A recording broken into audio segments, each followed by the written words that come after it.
Hey everyone, Micro here. We're going to be talking about a game that I've been super addicted to here recently, Graveyard Keeper. It's such a good game, but it's one of those rare games that manages to be both extremely enjoyable, yet really frustrating at the same time. Don't get me wrong, I love the game, but it's not going to be for everyone. The first hour or two, it's kind of confusing, it doesn't give you a lot of direction, but where it lacks direction and focus, it rewards the player for taking the time to experiment. But I feel that the game's level of confusion is intentionally built into the game, given the overall nature of the story, and how you, the player, wound up as the Graveyard Keeper in the first place. So Graveyard Keeper is a resource management RPG that has a very high level of complexity, but rewards players through numerous aha moments throughout the game. The overall gameplay is similar to games like Stardew Valley or Harvest Moon, but with much darker tones which make it stand out amongst its peers. You'll spend a lot of the early game chopping down trees and mining stone, and preparing and burying the corpses that are delivered to you. But the game offers a lot more later on, with fishing, farming, alchemy, writing, and other activities.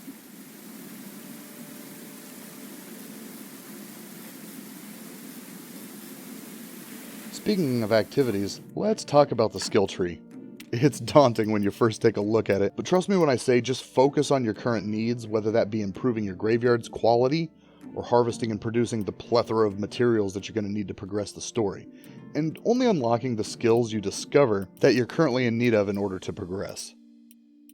When it comes to unlocking your skills, you're going to be using a variation of 3 different skill points that you'll earn by simply doing any given task. The green skill points will be earned through cutting down trees, mining, and farming. The red skill points, which are tied to activities of crafting items at your anvil, workbench, or furnace. And then there's the blue skill points. The blue skill points. These little bastards are the hardest to come by and are by far the most convoluted to obtain. But later on in the video, I'm going to give you a few simple tips on getting started earning these points, and these are going to be tips that I wish I would have known. It would have saved me countless hours of frustration.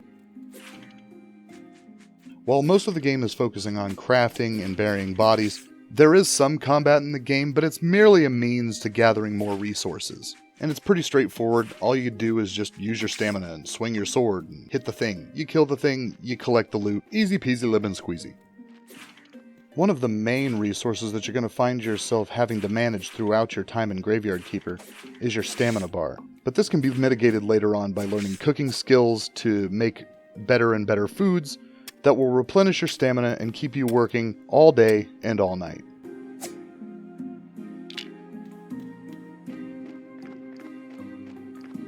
Let's talk about the main focus of the game, your graveyard. You're going to be spending most of your time burying or cremating bodies, receiving burial certificates, and then selling them to the local tavern for silver. Why a man that spends his days selling booze to the townsfolk has an interest in burial certificates is beyond me, but silver is silver. Speaking of which, money early on is really hard to come by, because you're only going to be getting one body every day, so it's best not to go spending your silver on frivolous things that you don't need at the moment. Speaking of bodies, let's talk about it.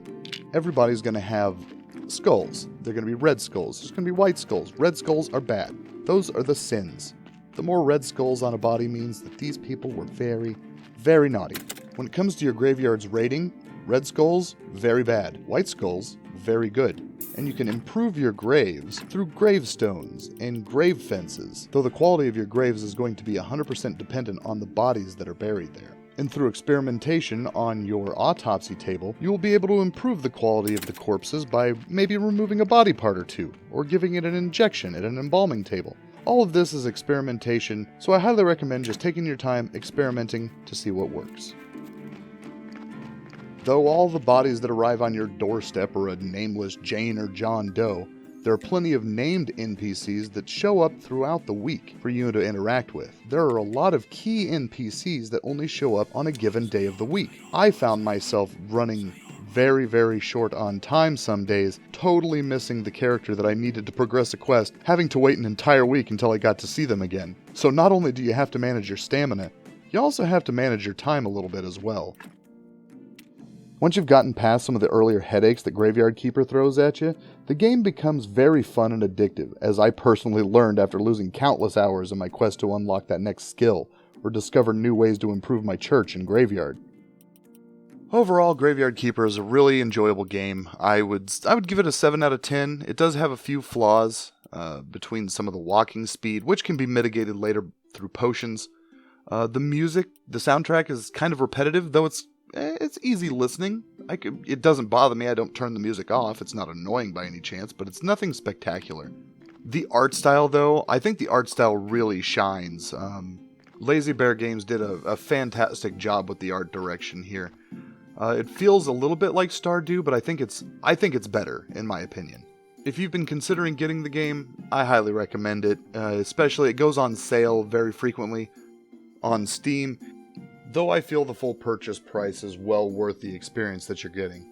To finish things up, let me talk about the one tip that I have for this game, and that is the one I mentioned earlier regarding the blue skill points.